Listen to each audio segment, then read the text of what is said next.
Hello and welcome to the Ultimate Feed the Beast Reloaded episode 18. Today we're back at Bee Bunker Beta briefly. We're not going to stay here for very long because this is, like I said, kind of a holiday sort of place. Just something to mess around with in between major projects whenever we need a break.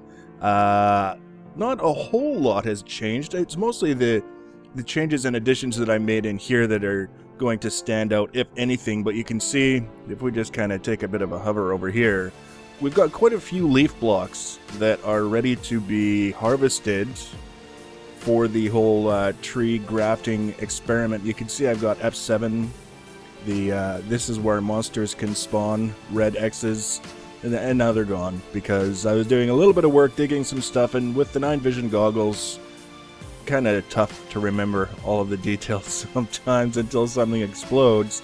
So you can see we'll come back here in a minute or two and sort of harvest some of these blocks of leaves for the saplings and then go mess around with them a little bit.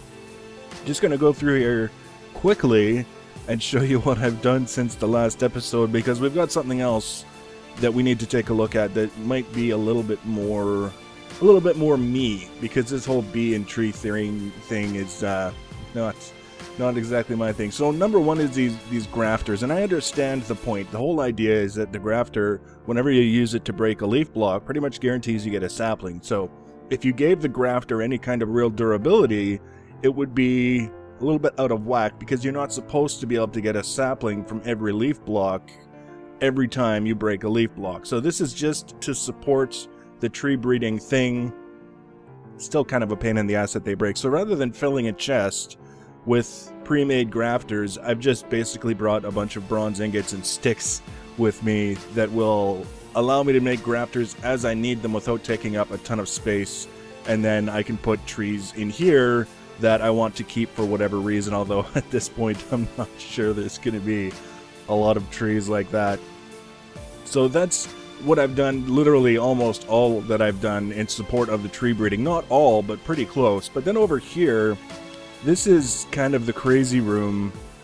All of the rocky bees, they're the gray bees that tend to show up when you run quarries. You tend to get quite a lot of them if you do a lot of mining of any kind. Bees. And I've got... I don't understand. I kind of think that they exist for the purpose of breeding other traits into them, or breeding traits out of them into other species of bees, because the rocky combs that they make, like 1 in 4 actually produces like a drop of honey, and all the rest are basically nothing. They don't produce anything at all. So I wanted to mess around with them a little bit. So what I did, you can see his legs sticking under there. I made a little room that I keep dark, and the monsters can't get out because, first of all, it's blocked off. They can't see me because it's just the one block in the bottom that's exposed. And even if they were to come after me, they would fall down there before they were able to come across here and explode and cause problems. But then I had a bunch of modest bees that were also nocturnal, just like the rocky bees. And modest bees are the desert ones, and they like to pollinate cactus. So I made room in here to grow cactus, and now every once in a while there will be like a whole lot of monsters that spawn in here, and all you hear is them bouncing off the cactus, which is sadly entertaining. And I don't even think I didn't even reload these the last time I emptied them. We're winding down the bee bunker because, like I say, we've got another project we're moving on to pretty much right away. So all of this is the same. You can see actually I did a number of runs. These are all bees that have been analyzed, that have been pulled out of. This one should have been put in here. I think that's just one that I keep forgetting to take out and move up. And then these as well. Doing a fairly reasonable job. Still, marble drones. Sometimes they get sent through. They aren't recognized as purebred, even though they don't have the hybrid tag on them, the blue text.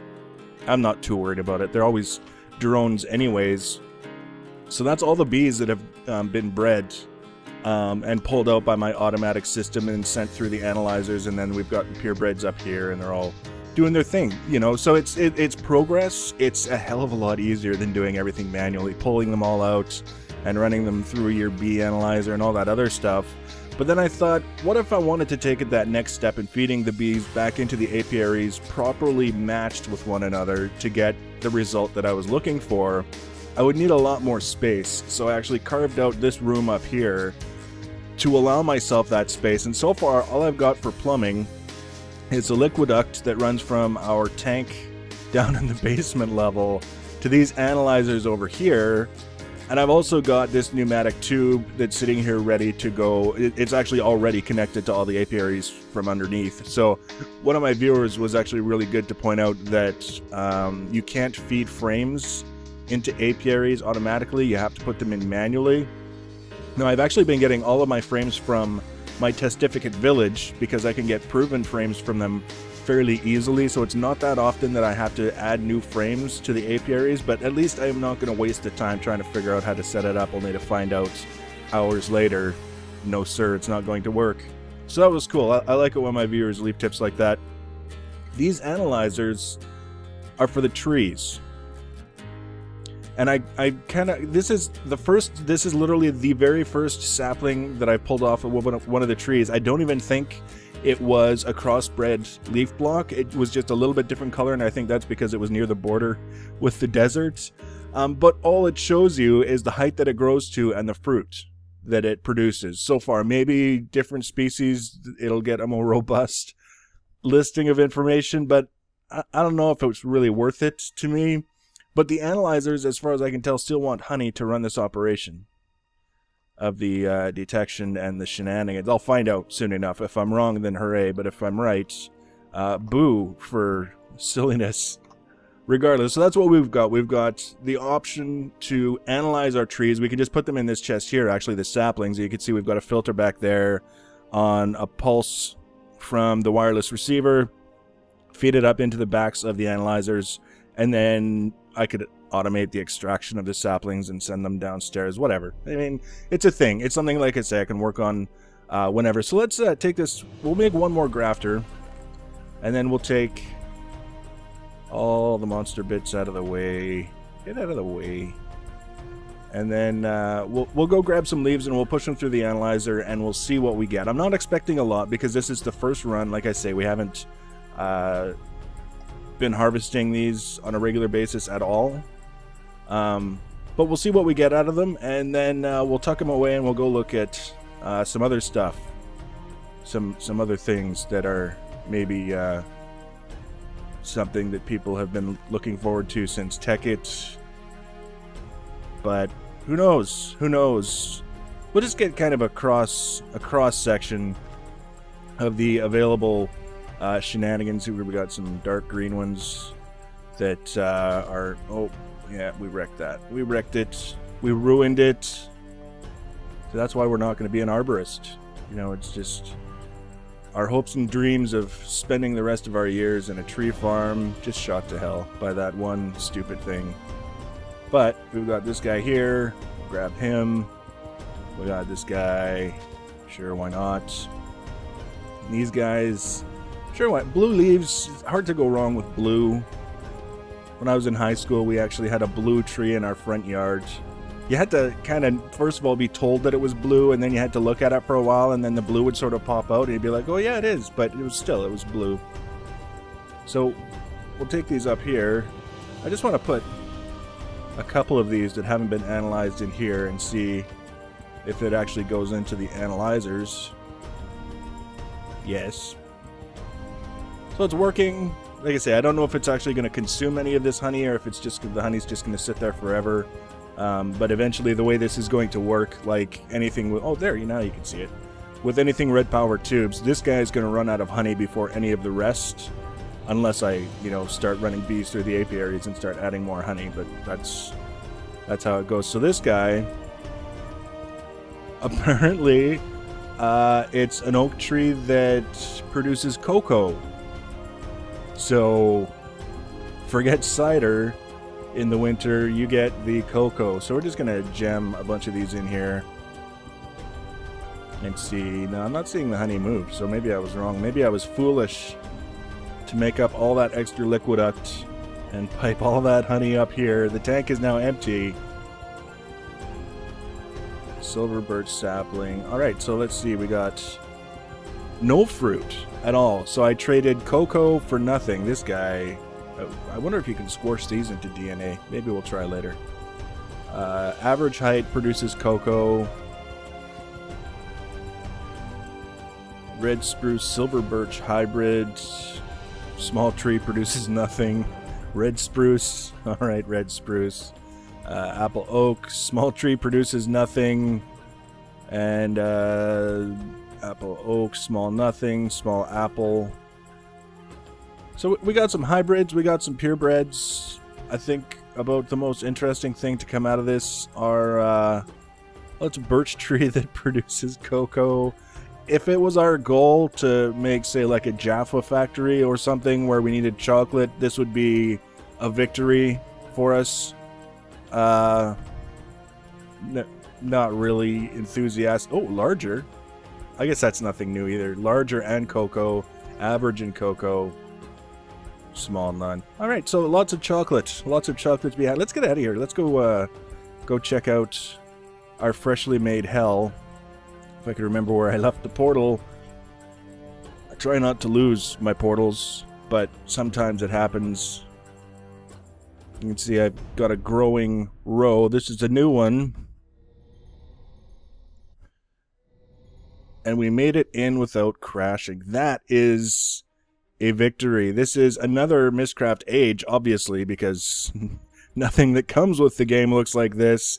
This is a 3 biome age with wasteland, ice wasteland, and hell, which is tremendous fun, especially if you have intentions towards things of the Galgadorian sort of persuasion, because it's much, much easier to farm ghasts and gather what they actually drop in a hell biome than it is in the nether, because the whole issue with doing it in the nether is most of the time, or, you know, often at least, the ghast is over lava when you kill him, so all of his drops go poof. But between the railgun, which decided not to work, and the persistent presence of land underneath the ghasts, it actually makes farming them whole lot easier. And when you can fly really fast and kill them with a railgun and not lose their drops, it actually becomes kind of a fun thing to do. But we didn't come here to hunt ghasts. I just wanted to show you what the biomes look like. Now you'll notice it's kind of a flat age. It's standard terrain, but the biomes I chose don't get very large rocky peaks, and that's going to be very, very important for not this project that we're just starting, but the next major project. I didn't really want a world with vast mountainous ranges that I would have to take into consideration. Now, fortunately, I left myself a waypoint to head back. So what I've got here is the beginnings of the next Mega Turtle build. Now, there's a number of different components that are going to be going into this build, and I just want to go over the components with you now, and the next episode we'll actually start in on one of them. We need to, first of all, move it. If you've seen my first Mega Turtle build, it moves in all 6 directions. It's controlled remotely, and we need to make sure that we've got a system in place to allow that, because we can't say it's bigger, better, and better than the previous version if it only moves in like 2 directions. It has to move in 6 directions, and one of the issues that has crept into the works fairly recently, speaking in relative terms, is the resetting of chunks. If you've got a frame vehicle with a chunk loader, when it actually moves, there's a period of time where the chunk loader doesn't actually exist, and then when it rematerializes, crazy stuff happens. So you need 2 chunk loaders, one that is going to remain active while the other is moving, and then they kind of alternate back and forth so that things stay properly loaded. You don't have chunk resets, and more importantly, you don't lose the actual vehicle. It gets sheared off when a chunk resets or something like that. So what we're looking at is a 3-axis, 6-directional, twin chunk loader drive that will be managing the movement for the Mega Turtle. That's going to be probably at least the next episode, maybe the next 2 episodes, because it's got some interesting challenges as part of the design. Step 2 will be the actual mining capacity for the Mega Turtle. Now, the last Mega Turtle used force fields to mine. And then I was looking up the changes to the modular force field mod to see what had happened, whether or not it would still be viable. And all I read was a note in a wiki something somewhere saying that the block breaker mod no longer dropped the blocks that it was breaking off. So when we all know this, you mine something, it turns from a block into an entity, and then you can pick up the entity, it goes into your inventory. Well, the way it was written when I read it made it sound like, yeah, you can use this thing to clear a path, but you can't use it to clear mining anymore because it's not going to drop those entities. They're going to be destroyed. That's how it read. I found out that now, apparently, instead of dropping them, which can create lag, it actually funnels them through the projector, the force field projector, so that you can transfer them to an adjacent inventory and not have to worry about that extra step of gathering up the entities, which actually makes the build a little bit more simple because we don't have to have space for the transposers that I had gathering up the entities previously. If you remember the last Mega Turtle, I had transposers on the top and bottom. The top gathered up all of the entities that fell on top of the turtle, and then the ones underneath, as it was scooting along, whatever, it was picking up the entities that were mined that fell down on the ground. So I don't have to do that. I don't have to have transposers on this guy. I can just use the force field, and we need to make sure that the force field is going to get the power that it needs in the way that it uses it, which is different than what it used to do. And I have to say, I honestly, I don't like to be openly critical of mods without giving it some thought first. I don't like these YouTube folks who do reviews of things and they jump to spot conclusions, first impressions. They don't like it, so all of a sudden it's the only way it could have been and they're angry about it. I don't like doing that, so I had to really think about what the hell was going through the mind of the person who took over this mod or changed it or whatever. And I finally realized it seems to me like what they wanted to do was add in the need for some sort of material resource in addition to energy in order to power the thing. So what they came up with was the forcisium. I don't even know if I'm spelling that right. This stuff, right? You get the monazite ore out of the ground and then you macerate it or pulverize it or whatever, you get this stuff. This is the basis for the energy combined with EU in an extractor. Gives you the energy which you can then put into... Did I put it up here? Did I bring it? Did I even bring it? No, I don't even think I brought it. What the hell's wrong with me? Wait, there it is. The Force Energy Crystal. This is one option. And then the Force Energy Crystal, when it goes in here, we say, empty that sumbitch. You can see it's transferring the force energy from the crystal into this capacitor, and then the capacitor is linked to the projector, which receives the power for the force field, and it runs on the redstone thing. So we need to talk about the size that it's going to be, how it's going to work, what we're going to do with it, all the different upgrades and modifications that we need to make. It's not super expensive, it's not cheap either. I just started messing around with this today, just getting it to the point where I had a system up and running producing a force field that wasn't the size of a small shack. Was kind of an ordeal, but I understand, like I say, why they did it is trying to convert or trying to incorporate some sort of material resource into the system. So what are we going to do? So I've got it in mind how we're going to manage the energy. So you can link the extractor, the part that creates the actual force energy, directly to a capacitor and not need to use these force energy crystals. But the extractor is going to be connected to my EU system in the overworld, so that's why I'm using these crystals. I can put force energy in them in the overworld and then transfer them here in an ender chest or a tesseract or whatever, and then empty them into the capacitor so that the projector can use them. So like I say, it took a little while between the wiki being questionably written and just not really being a particularly intuitive system, but we got it, and I'll make sure that I go over it in detail as best I can, and maybe my way of explaining it will be a little bit more helpful to some of you, and then everyone else was already happily contented with the way it was written previously. So that'll be part 2.